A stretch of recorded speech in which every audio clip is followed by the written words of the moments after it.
like in my community. So I think, depending if people are working now, the timing is never ideal like that. Mm-hmm.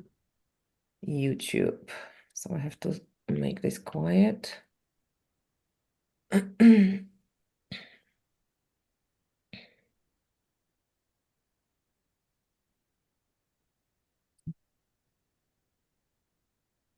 to have my head block the You stop. don't have blinds.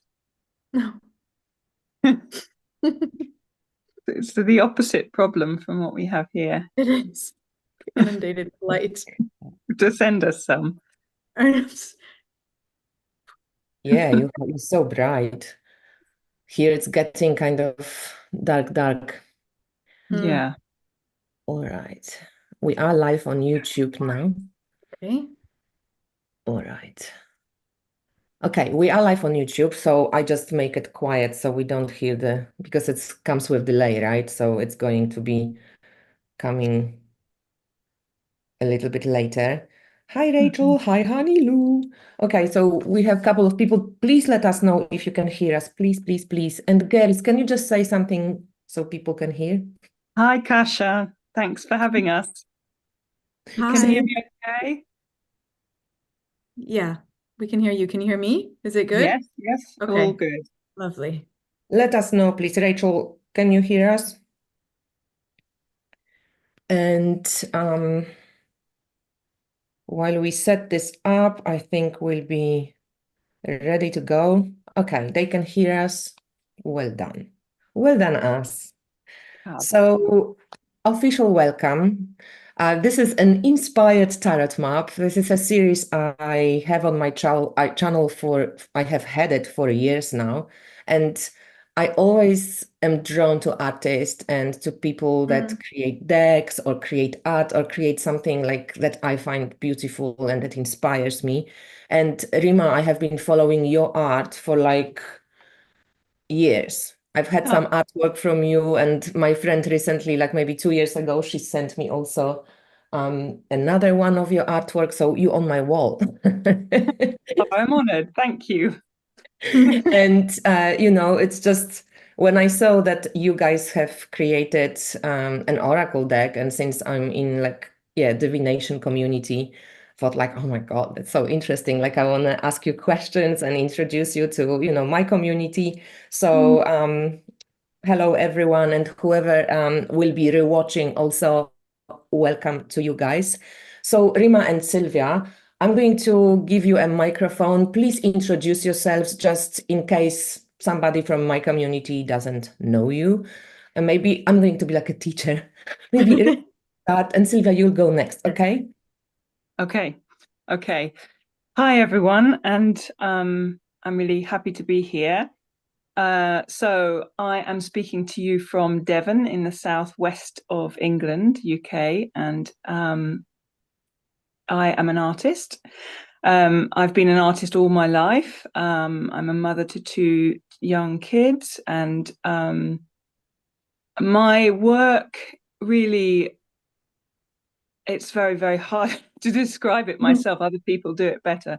But I paint, although there are lots of other strings to my bow. I also play music, I write, I make theatre, puppetry, animations. So there's lots of layers to it. I think the direction of my work is really about making worlds. I'm really fascinated with this sense of the other world and the the kind of strange edge around things, the feeling of something that's not quite there, that you sort of sense that you can't quite sense, that feeling that is familiar to all of us, whether that's a sense of the other world in myth and story, which is a deep and important part of my work and inspiration, or whether it's in strange occurrences and feelings, the dreams that we have every night, or the feelings that we remember from childhood. This is the world where my work comes from, I suppose. And over the years of being an artist, I have really built well-trodden path to that place, and I feel like I'm going to that place and bringing imagery back. My images are, I guess they feel like illustrations from an old story. I often paint with oils on wood, on old pieces of wood, and watercolors sometimes, quite small. I work quite small, drawings, and yeah, they've got a sense of being from another time, I suppose. I like to call them an iconography of the other world. Rima, do you have a original print, like painted on the wood that you could show us? Because I love that. Well, I'm going to make everyone dizzy then. I'm going to take my phone Okay. over. It's a bit Brace dark in this yourselves, room. guys. Look, this is above my fireplace. And so this isn't actually on wood. This is, let me see if I can sort out the light. It's not very light in here. It's okay, we can see. Can you see well enough? This is Yes. The Alchemist. Yes. What else have I got in this room? I should have asked you to You maybe. didn't warn me. But I forgot, sorry. I just thought maybe you have something like just grab it. Because I actually always loved that when I saw it, like years ago. Now maybe more people, I don't know, maybe it's like more in the air, but I think you were the first one that I saw, like this herbalist or a couple of other amazing images like being on the wood, and I thought, wow, that just looks so amazing. I just love that. So if you guys don't know, I'm going to, of course, link like the website. You have like gallery on your website, people can see, and you have little shop when people can buy prints, right? Do you sell Yeah. originals as well? With prints and originals for sale, and books and cards and all sorts of magic things, and obviously soon to be an oracle deck as well.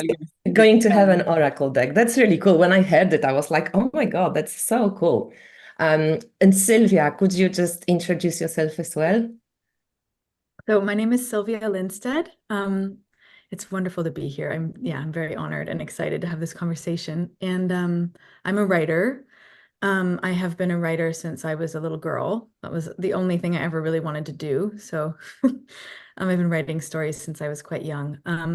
And I guess, the main focus of my work as a grown author is there's a deep ecological focus in my work as well as a mythic one. So my books, I've written nonfiction, but my love is really fiction. But so nonfiction about the ecological and natural history and cultural history of the area where I'm from in California, and also just the deep kind of consciousness of the earth is kind of a central just thread through everything that I write, and kind of the reason that I love to write.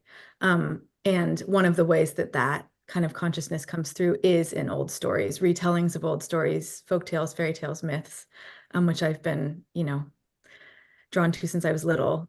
So I have, some nonfiction books from like earlier in my life. And then, my first novel, I mean, maybe we'll talk about this later, but my first novel was a response to Rima's paintings, actually. So I found Rima's work in my early 20s, and started writing these kind of mythic short pieces in response to one painting after another. And I sent them to her, and that's kind of how we first met each other. And yes, that was my question. Actually liked them, which I was like, oh my God, what a bold thing to do. And what if she hated them? It's like, I'm glad she liked them. And so I kept going. Just interrupt you there. I didn't just like them. I was completely bowled over with the beauty of the writing. So yeah.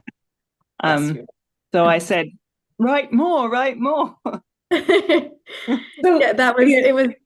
it was a pretty amazing experience, just because I really admired Rima and the life that she had created as an artist for herself, like you 9 years older than me. So like a little bit ahead of me, 10, sometimes 9, sometimes 10, 9.5, I think.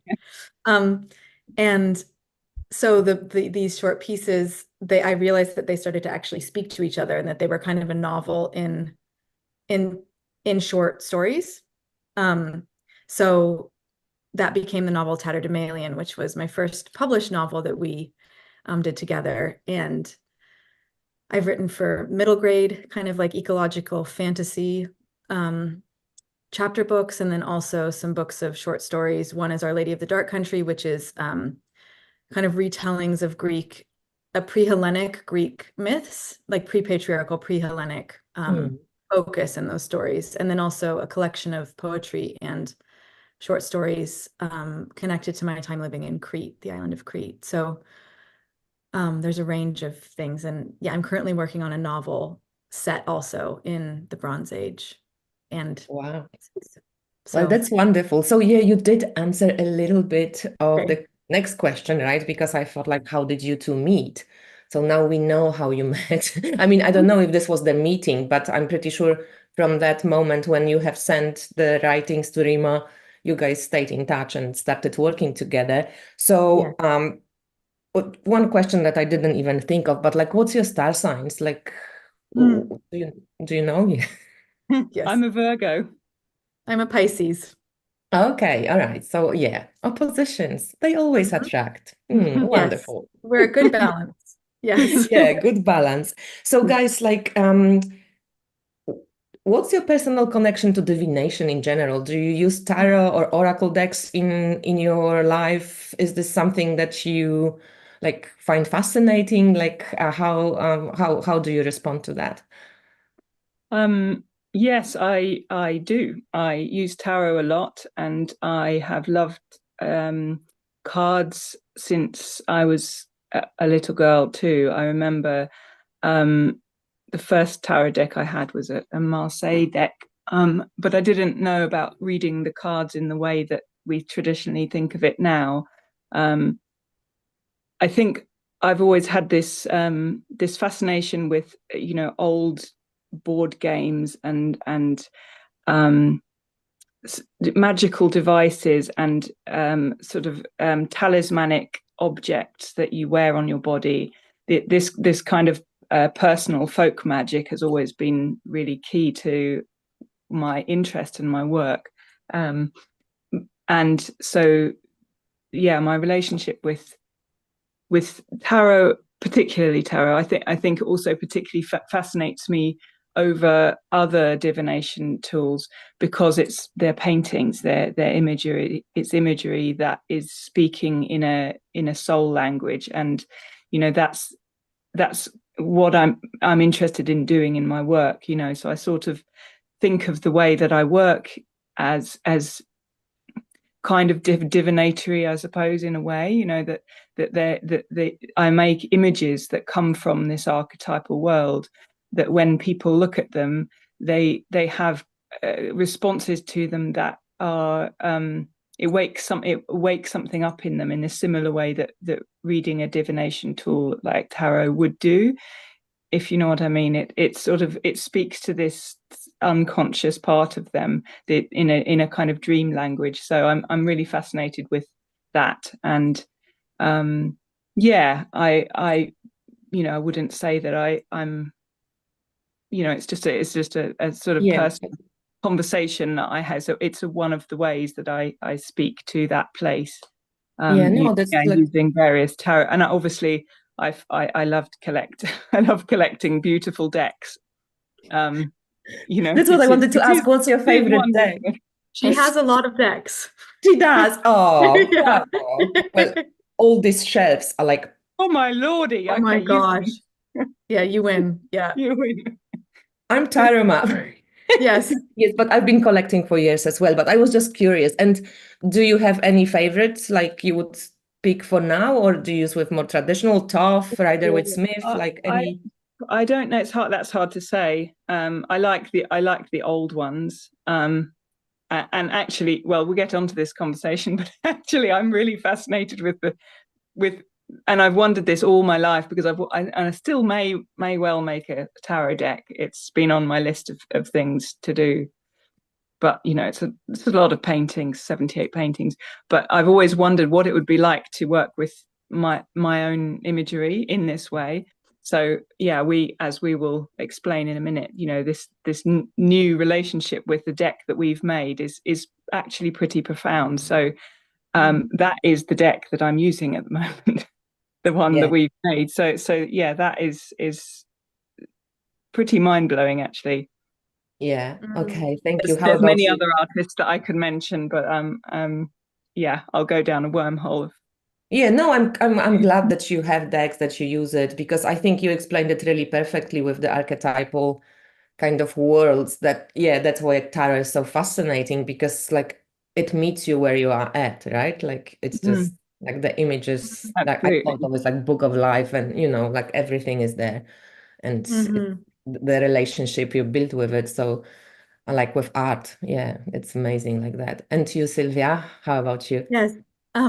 So I mean, you know what I was just thinking as Rima was speaking, that because I'm not a visual artist, I feel like my first way into like being drawn to divination in general has been um from a young age being very fascinated with the concept of prophetic, like sibyls and prophetesses, in old myths. So the ones who, like, for example, the priestess at Delphi in ancient Greece, sitting there, over the crack in the earth, speaking in hexameter, these divinations that are coming up from the earth itself. And so, that's verbal in a way. That's like a rhythmic speech, a poetic rhythmic speech that's coming from elsewhere through the human channel. And sort of in the way that Rima was speaking to the process of painting having a divinatory feeling as you're just doing it no matter what. I think writing has that for me too. So there's that quality always. That's why I love writing, because you feel like you're kind of taking dictation sometimes from, the greater um, realm of being and spirit. And um, I think so that theme is like always coming through my stories a lot of the time. Um, And yes, at the same time, I think I found my way to my first official deck when I was about 16. I have the Vicky Noble Mother Yeah. Piece one Yeah. that I found in this like kind of alternative shop in a little seaside town here in California when I was 16. And they're round. And there's all this amazing, like kind of ancient goddess culture imagery on them from that era and the whenever that was that it was made, that was really like coming forward. And I remember well, being quite overwhelmed by like, oh my gosh, there's so many cards, and how could I ever do this without the book um, to read with? And I think still like, I don't know, for Rima and I both, like, I wouldn't call myself like fluent at reading tarot because I think that divinatory connection, it's focused so much in my writing work, but I definitely, I have my basket just as it happens, like right here. Not as many as either of you, but that's my tarot basket with a bunch of decks in there, that I have to reach for when I have a question, and so it's kind of a homemade process for me my whole life of how I've gotten to know different decks. And the mother piece again was like really important for me through my teenage years. And then also my aunt has a Marseille, I think it's a old Marseille deck that she got, ages ago that she gave to me at one point. And that's very special to me because it's Yeah. it's an old one. So I really like the Yeah. feeling of those simple images. Do you Yeah. ever use it for like, prompts for writing or something like if you have a writer's blog or questions about like what should I write next or, You or know, I don't know. I've always like I've always wanted that to work.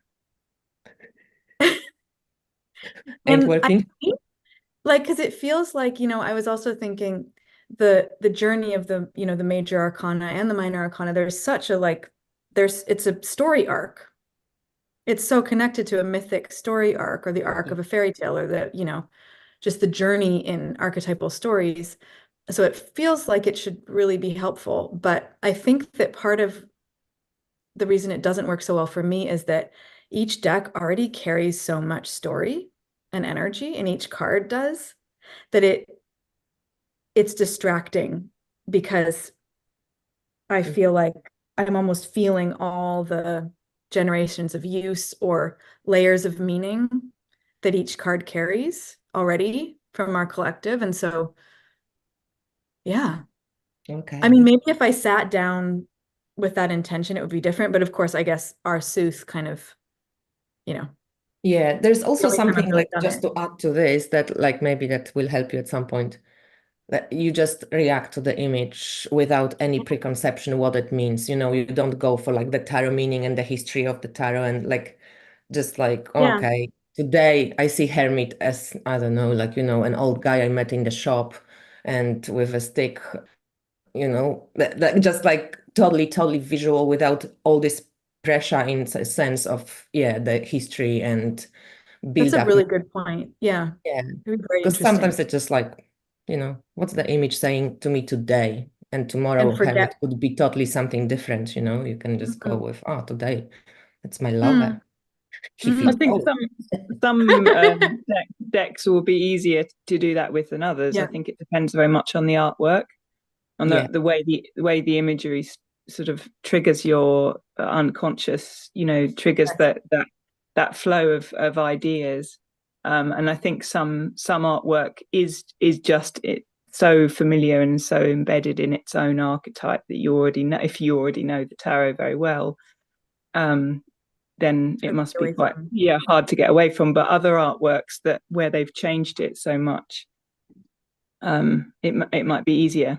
Like, Hmm. for Yeah. example, Yeah, Yeah, but and that's what a really good point. yeah, Like to yeah, choose a deck that you like, you know, it's like not familiar. true. a Yeah, touch. Everybody kind of, yeah. You see it and yeah, it's kind of like comes at you straight away. But yeah, yeah, it's a lot of modern cool decks full of symbolism and depending of personal style. Hmm. I just yeah, think it's a good advice for everybody anyway, using tarot to kind of free themselves a little bit of the like the lineage of the meanings, which is amazing to know, but you know, like we also transform when we add new meanings, we build new Mm. myths, we write new stories. So I think the Mm. same happens to tarot, and it's kind of fascinating to look at. All right, so conception of the oracle. So the oracle is called Sooth. Mhm. yeah. Yes. And so how did it come to life? Like what was the, you know, how did you two make sex and made this new baby? What happened? Well, as Sylvia already mentioned, we had collaborated already on with this book, and you know, it was a back to front book in that the images came first and the words came after. So it was a non-traditional way of creating.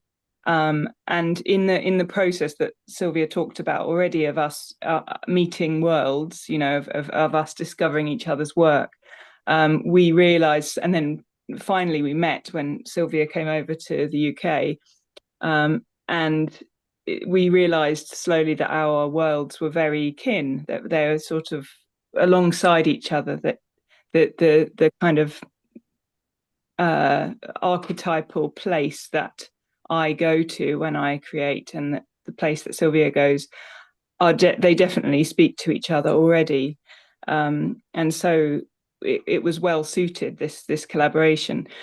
I don't remember whether we talked before the inception of this about making an oracle at all. Maybe Sylvia will I remember did. better. Yeah. Did I before we decided? wait, before the when I was visiting in that August, because my memory of it is that um I was visiting in August of 6 years ago, when this began, and going through quite a difficult like interpersonal time in my life and my marriage. And so I was at a precipice of change, and I was staying with Rima for a few weeks. And I just remember that I had this burning, like, we need to create something. We need to collaborate on something. Mm. And it was like burning in me. Like I kept taking books out.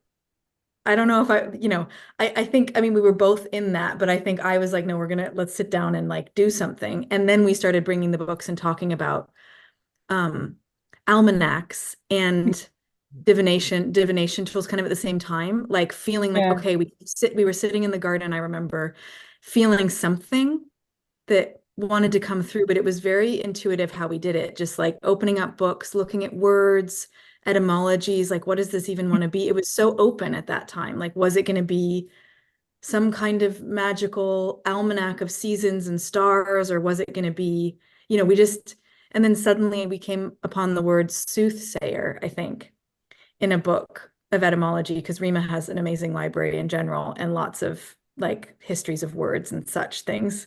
Or maybe it was just sooth even. And we just, that word, something about that word began it. And we knew, so it was like sooth and something round, something in this, like with the circle, with the cycle. I think that cycle of seasons just translated itself into a round image. And Yeah, then it we was the sat wheel, wasn't down. it? Yeah, it We was the knew we wheel. thought about it, maybe it would some kind of wheel imagery. Yes, I just was. It feels like another lifetime that back then, and I was just trying to work out whether before that moment, whether we'd ever talked about it before. But I think vaguely we might have, like, but not with any kind of Conviction. no, or like it wasn't like a serious thing. I think yeah, in the moment it was even like, are we going to do another? Could it be that it's another more of a storied thing? mhm. But then So it have I became understood clear. it right? That like the images were already like you kind of made the images remap by then, or no? No, No. no. So So next the step, way yeah. the next bit was to figure out that we were going to make it in a very unusual way. So it was completely we decided that we weren't going to plan at all, and we weren't going to confer at all. We weren't going to speak to each other about what we were creating, but we would create alongside each other and really be in a completely intuitive space with the candles lit in the short amounts of time that we had when my child was asleep. So it was very sort of directed, the energetic, that first flush of creation. And so I didn't know what Sylvia was writing, and she didn't know what I was painting. And that process was, it was very,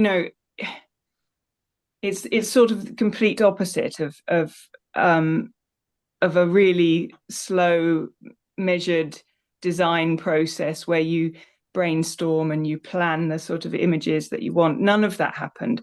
We just sat and opened the doors to whatever wanted to come through. And that's a sort of, it's pretty brave and trusting because, it could go anyhow. And it was it was amazing because at the end of that process, when we laid out everything that we'd made, which was the first 19. There's two parts to it, a little bit like the major and minor arcana, not really, but so the first 19 were created in that one time, and when we sat down and looked at everything, the way everything spoke to each other was very really uncanny. It made the hairs on the backs of our necks stand up. And it still does actually when you're Yeah, describing it. Like, to this Yeah, I day, love every that. I love when about that happens. that So, time. and I also love it that you two were actually like together when yeah. you started this. And have you Yeah, it finished, was all together. or you went home and you guys finished on two continents as well, or No, it was all done together. it was So Over the last 6 years. yeah. okay. So Yeah. every time Sylvia was here, we would sit down and work on it. And Okay. then some All years would right. go past and life did its thing, that life does. And then we would meet again in the next chapter and we would do a bit more. So it's really spanned our life experiences in a quite profound way. Okay, so is it possible to see a couple of images just for people who maybe, don't follow your account, haven't seen the live that you did, and I will link it below as well if people want to. 1 second. Yeah, of course, I didn't warn you. Sorry. I just, I would, yeah. can I add something about Yeah. just the creation process while Rima's gathering them, that I just wanted to say that I think one thing that was extraordinary about it as well was that for both Rima and I, we were surprised even as it was happening, what was coming out. Uh-huh. So Rima, to this day, I mean, we'll say when she looks at the cards, ooh, I won't hold any up yet. And when I read what I wrote, it feels like I don't quite know where it came from, because it feels quite different than anything else that had come through before, or any of your other paintings. Like it felt like there was this rhythm of language that was coming through me, and this language of imagery that was coming through Rima that sort of would seize us in those moments that we were sitting down with a candle when her little one was sleeping. Um, and I think, just to add, one of our other rules was like to like open that gateway and then not second guess anything that was coming out. And that was maybe a little bit different than both of the way that we both work. Otherwise, I think we both have kind of a quite like analytical, critical lens that can come through. But this was like, okay, for me, these strange rhyming rhythms were starting to come through, which has never happened to me in my life. And it was very odd, but I just didn't stop. And you didn't stop your pen or your Yeah. pencil. That was kind of, so just to add, that was part of the That was flow quite of the difficult, I think. process. Yeah. Yeah, a bit tricky for us, because when Yeah. you're a perfectionist in the way that you create, you edit as you go. And so having this, imagery coming and words coming through, and just having to let it keep going without that editing process is yeah, it's challenging. Yeah, Yeah. but it's nice that you had this, like this trust in the flow and you just went with it. And I always find it fascinating when there's two people work, because, when you yourself do it, like it's maybe a bit easier to imagine, but it's like, yeah, it's quite magical when two people do it, and it's kind of goes for both of you like that, and you writing and you drawing, like painting. So yeah. Actually enhances when you're both doing it at once. I actually find it a little easier because she's still going. I can't stop. Yeah. Okay, keep Maybe going, it's a bit Sylvia. like, Yeah. yeah, when you meditate in a group, it's also like just this kind of stronger, maybe, yeah, maybe it's true. Yeah. Yeah.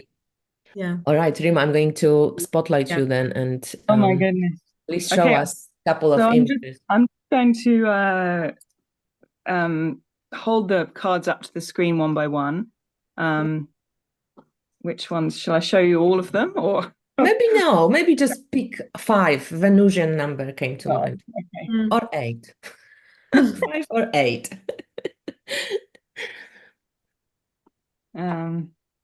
Because all the images are already done, yes? Like the oracle basically Oh is yeah. done, and you just go funding money to print it, basically, yes? So it's up for pre-orders right now. So yeah, people can pre-order this. Is the first one. It's true that it's like different images to, I mean, not different, but like different to how I know your art. Yeah. Yeah. Yeah. It's. I mean, I can see it's by me, but Yeah. it's also got something else in it.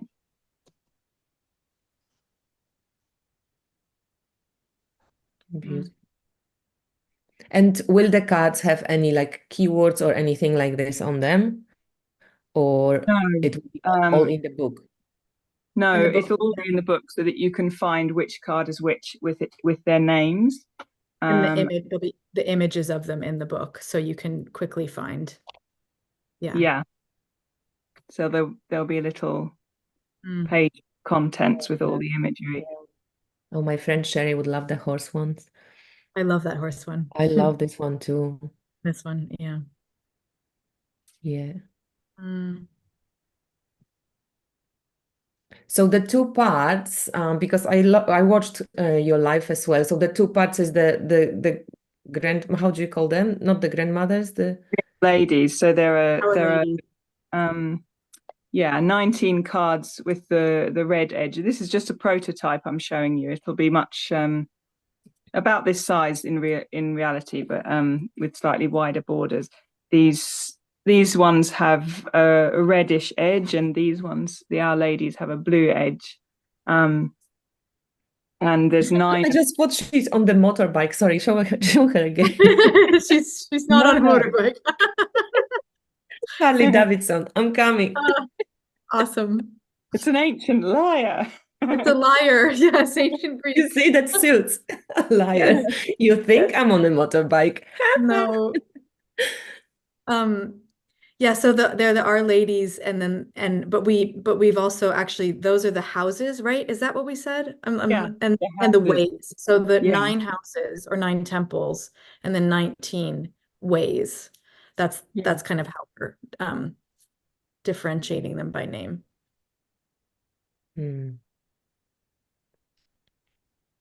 Um, and they have different energies because the 19 were the first ones we created, and then the houses, the Our Ladies, when we created those, they had a little bit more direction to them. Yeah. We before we created them, we decided on their names, and the feeling of them, I suppose, that they were going to be like kinds of sanctuaries, where the other ones have a bit more of a, maybe like an I Ching feeling to them. So the kinds of the kind of magical and strange advice that comes with the 19 is different from the more sort of mythic storied blessing experience that come with the 9, and they Yeah. work very well together Yeah. in balance. I love that you have the ladies. I don't know, there's just this, yeah, like the feminine Yes. form of, and the lineage. But I was wondering, do you guys know Caroline Hillier and the Weavers? You do. And also this Jane's Kaliach Oracle. What is it? Wait. She's also Rima from your part of the world. I think she's in Ireland but she also did this like old Oh yes, Um, oh yes, I know this as well. Yeah, Jane Bright. I can't remember, but Brighton. Yes, I think so. yeah. mm, So she also did like she had like just the regular mm, oracle cards, but she also has this like circle of the old wise women. mm, I always love it because I don't know, when I pull them, I just always feel it's something special. So I'm glad that you have the ladies. We have one question here mm. from Mel. For a deck that was created over such a length of time, with no doubt deep and profound changes in your personal lives, how did that affect the essence of the deck? Mm. That's a Interesting. beautiful question because actually, I think from our experience with the live last weekend, it started to clarify even more why it took so long. Because, we kept almost making a joke about how long it was taking because life things kept arising and changes, and it was just, yeah, it seemed at certain points like we weren't going to finish it. But I actually think that what the length of time and the transformations and losses and rebirths and like really hard things that we've both walked through over the time that it took to create Sooth um, mean that it can offer what feels like quite deep um, like grounding and comfort for really big things. It has really big things in people's lives. Like that's what's coming to me over the last week since we offered it. And I was also thinking about the fact that this need that we had to create something together right at the edge of very big changes for both of us that were about to land that we were not either of us really aware of. It felt like Sooth arrived into our lives and then things just like hit the fan, and she was there all these years. So I think the transformations and the growth are in the deck, and Mm. therefore they can be offered. Like we had to live through things for them to be offered as gifts to others, and that's why it took as long as it did. Because what Sylvia's mentioning there as well is the responses that we've had from people since last week when we shared the reading, is that this sort of really profound way it's touching people and really speaking specifically to big pains and transformative experiences in people's lives in a really beautiful and moving way, and it's so lovely to share it at this point, having done it in secret for so long. It's just been the two of us, working away at a little magic creation without telling anyone about it, really, or showing anyone at all. It's been very secret. And so this point we're at where we're sharing it with people, I'm really excited for the deck to land in people's hands and for us to start to hear how it is moving in their lives. But the small glimpse we've had so far of people being so moved, but not just touched, but somehow healed or blessed, or that they've found some sort of sense of clarity or forward movement, perhaps in the reading. It's not completely clear yet what exactly it's doing, but it's quite a big deal. It feels like. Yeah. So my next question, and kind of I don't want to extend this interview in time, but how would you suggest, when people get the deck, let's say, how would you suggest to use it? Because you can, is it more suited, you think, for everyday use, or is it more for let's call them, for the lack of better words, sacred questions, or for ritual, or for big initiations? Is it how would you see it? Both of you, maybe you can say. Yeah. I think what we have found so far from pulling doing our own readings and getting to know Sooth is that if you do everyday pulls, you will just get the same card over and over again until because she's like, okay, I already told you, you actually, integrate that, please. This has happened to me for sometimes months at a time, where I just get this one, even almost all three, because we have this 3-card reading that we found to be the most kind of a foundational way to read them. But I think it also, it doesn't mean that couldn't be possible for some people or readers. I think it's very personal how it's going to work. But I do think what you were saying about the sacred questions and initiatory moments, or ritual moments as well. Actually, I hadn't really thought about that one.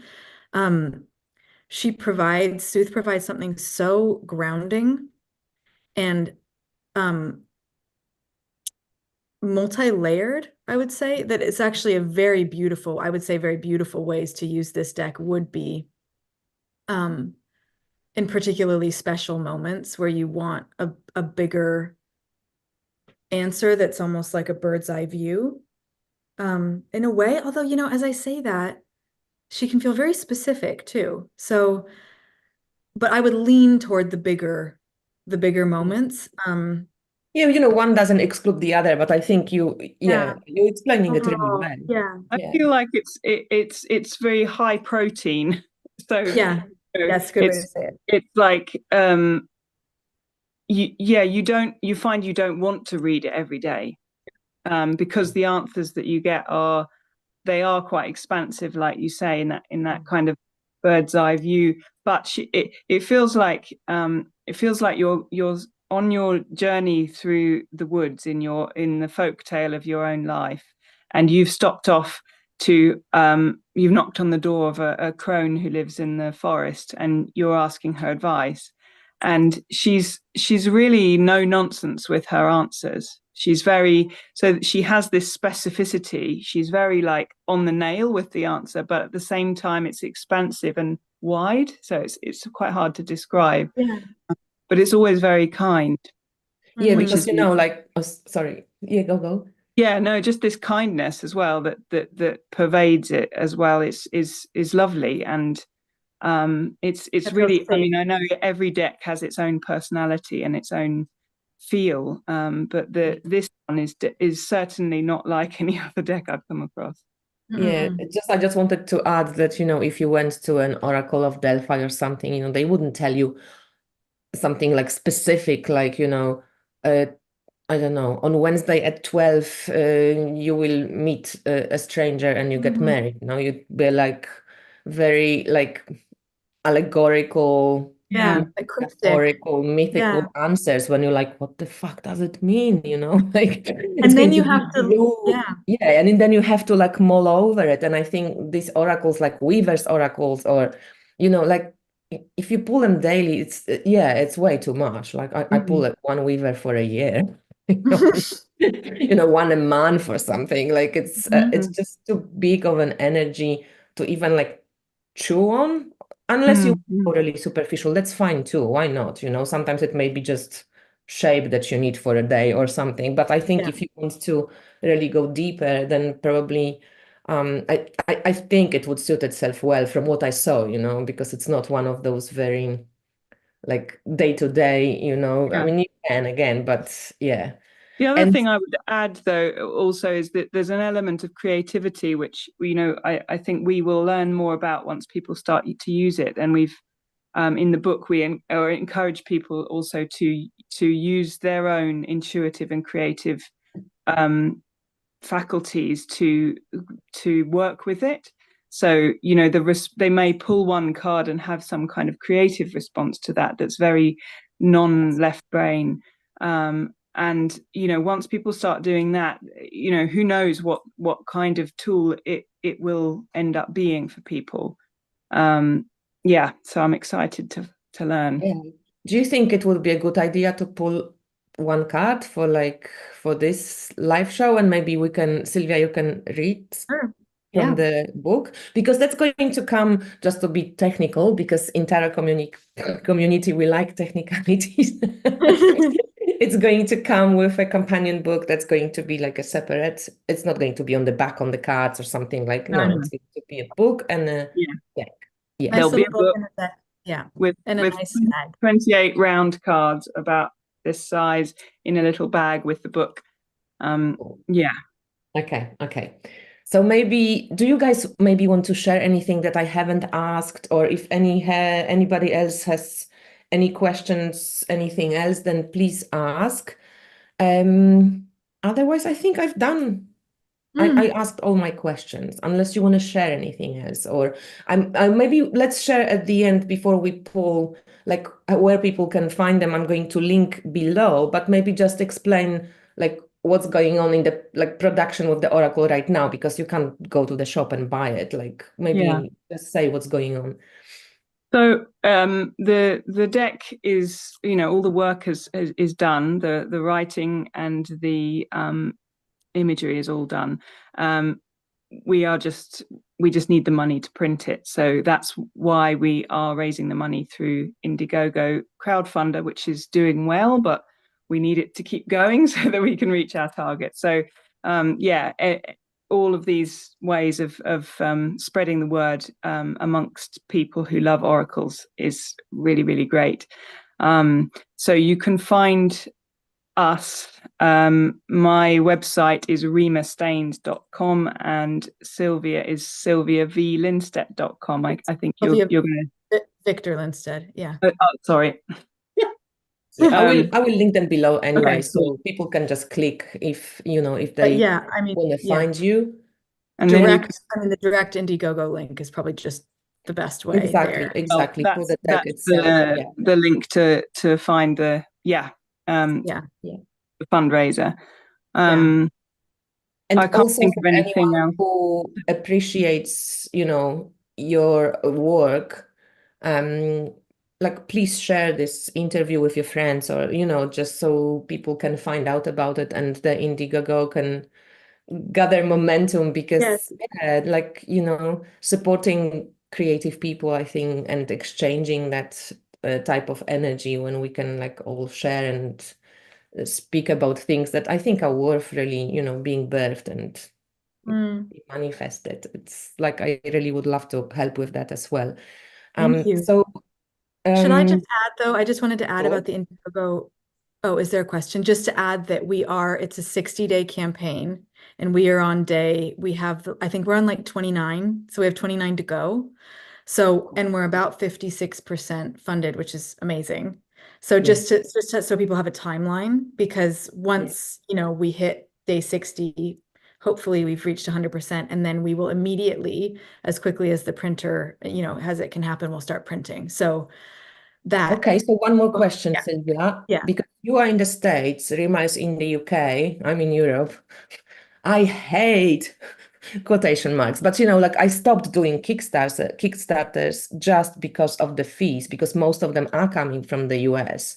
And Mhm. not only do we have to pay for the deck, for the postage, which is sometimes more than a deck, but then the fees on top of the, when they come from European Union and the postal fees. So I just can't do it because it just makes it like the deck is, let's say, $70 and all the rest is 140 when you just go, no. Oh my gosh, what fees? What other fees do you mean? You mean the postal tax import fees? Yeah. Anything that comes from outside of European Union, we have to pay 20, like in Poland is 24% extra plus postal fees.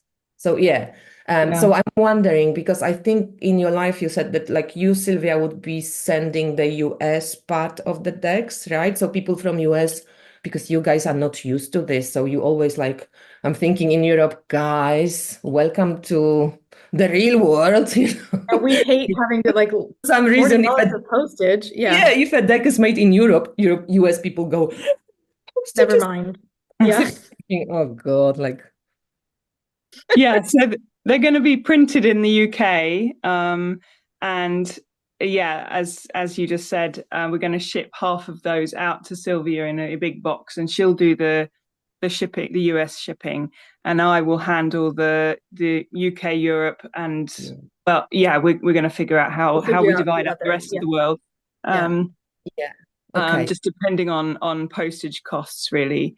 I mean, we still get hit in Europe. Doesn't matter if it comes from US or UK, but probably it will be still maybe cheaper from UK just because, I mean, I don't know really. I think I find in shipping my work generally to Europe that it varies depending on the value you put on your customs form.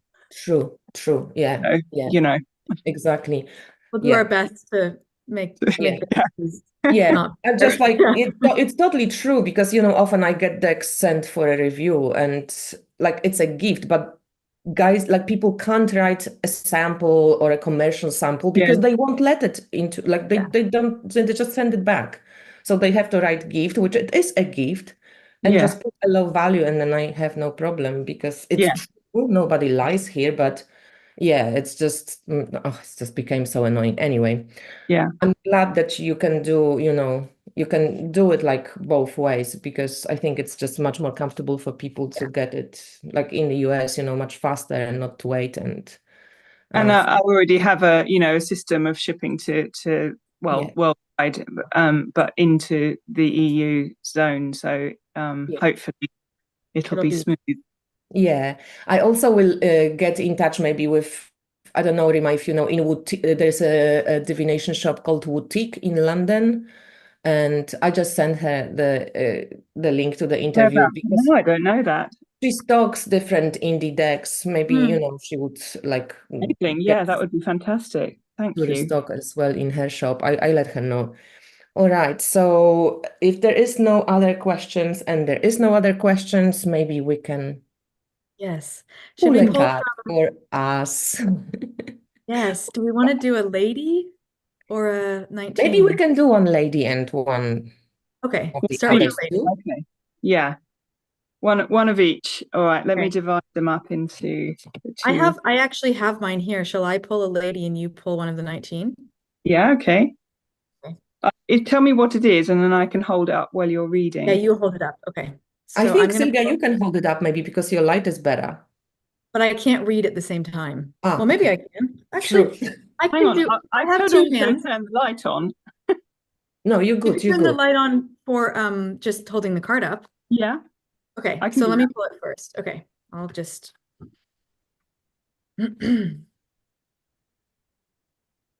Aha. Okay.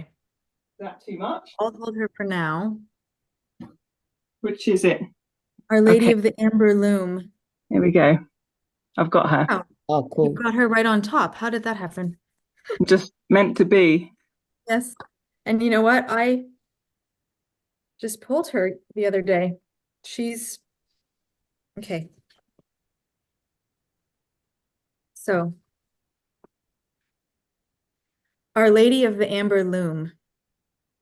Click, clack, the loom weights sing. Click, clack, as the shuttle passes in and out of the warp, wefting the world. At the beginning of every world is an old woman in a cave on a mountain peak, weaving a beautiful web from the wool at her distaff. Her distaff is a fig tree. Her wool is what the clouds are full of after a storm.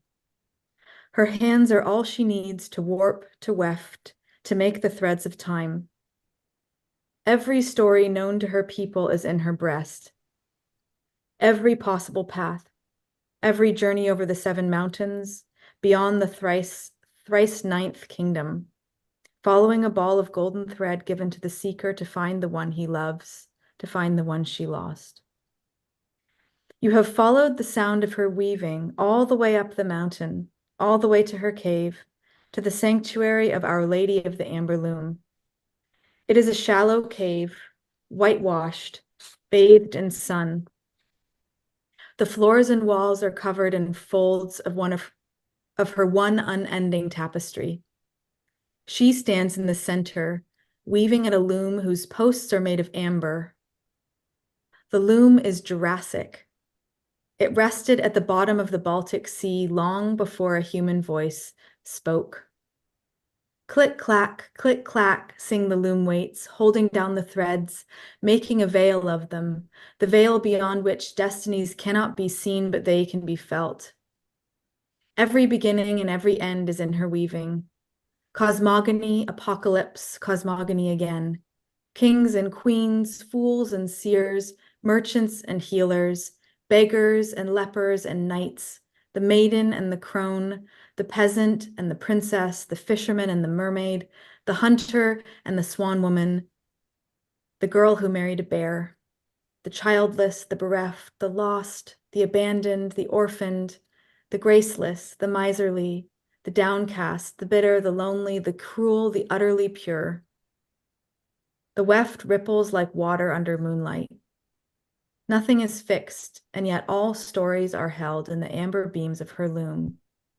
And what is unspooling in you comes to rest, to rhythm, to the peace of pattern and the clack of the loom weights. Our Lady of the Amber Loom sings while she weaves in her sanctuary. The sound of her working calls you one step further in. You know that amidst that sound is the sound of your own destiny, your own story, a colored thread like no other. Go inside, into the warm peace of her weaving cave, into the world-steadying sound of her hands making the fabric of life. Then ask her, as every journeyer has in all the old stories from all the old times, for that golden ball of thread that's just your own, to follow over hill and valley, through the hagstone to the chapel and out again, the one that will lead you to your heart's desire.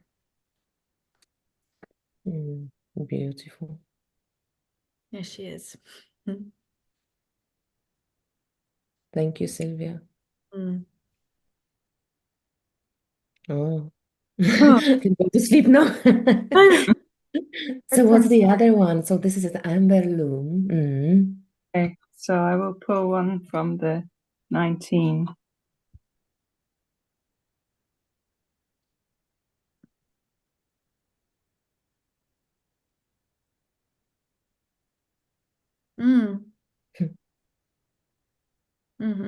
Okay. Can you hold them both together for just a sec, Rima? Yeah, that's a nice idea. Hold on. Sorry, I've got a mess of pages still here since we don't have a book yet. Like, oh God, where's Thank the you, other? thank you. Oh, someone is crying, a good cry. Oh, bless you. The deck feels comfortable, warm, comfortable, and I mean, like home, warm, comfortable, and familiar. Oh, That's beautiful. lovely. That's so wonderful. Okay, so this one is called Root of the World. And I'll just quickly explain. So in the divinations for these cards, they came through first as I was speaking to as this kind of like rhyming incantation, almost like a spell, these strange little spells. And then after I'd written that, so we call those the spin. So there's a first part that's like a rhyming spell called the spin. And then a second part, and they're much shorter than Our Ladies. The second part is called the thread, and it's like Sooth explaining a little bit more directly to you what the strange spell was about. So, root of the world, this is the spin. Wheel of ages overflow. In the great halls, dice are thrown. Under wild skins, pleasure is sown, and though it's ending, so it goes. Over, under, open, close. Past is brimming, the old tree knows. The roots are talking, the wellspring grows. For new beginnings, this will go. But oh, the welling, oh, the dearth, what is coming looks like birth. Where past seeds present, she makes earth, and future dances, a skirted woman, a child of mirth. Round the ending they will whirl, and what is life will overflow. Okay, so the thread. Where the well overflows, so past becomes future, and what was lost returns in a new form. At the root of the world, at the root of darkness, take courage and sustenance from the source of all regeneration. One age transforms into another. Collapse becomes renewal. The roots are the branches are the roots. Sometimes you have to couple change with desire in order to keep the wheel turning. What feels like excess, what feels like overflow or overwhelm turns the water wheel, turns the world, and matures your way. To come through the turning is to mature and be renewed. Wow, I love it. Mm. It's good. And even as I read that, I still think, who wrote that? Yeah. I don't even know what that just, what? Wow, okay. Amazing. And I love that you said that this like spells, like, the spells, like they just came like Yeah, they just I love came. that. That just I really didn't know what they were. Yeah. people could sing them. It just makes like a Mm, very rhythmical type of, yeah, like, I agree.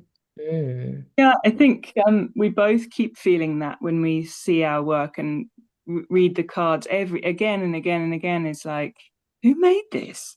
You know, I What was feel it about my that? images as well. It's amazing. It does feel like it's come from somewhere else. One thing that I thought to add whilst listening to Sylvia read was, the difference with this deck is that it's a kind of combined experience. Drawing a card is, it's imbibing the imagery and seeing how you respond to that image in the moment in response to your question, but at the same time reading or listening to the piece of writing that is not just an answer that you look up in the book of what this card means. It's not just a book of meanings. The writing is as important as the imagery, and they work together. So yeah.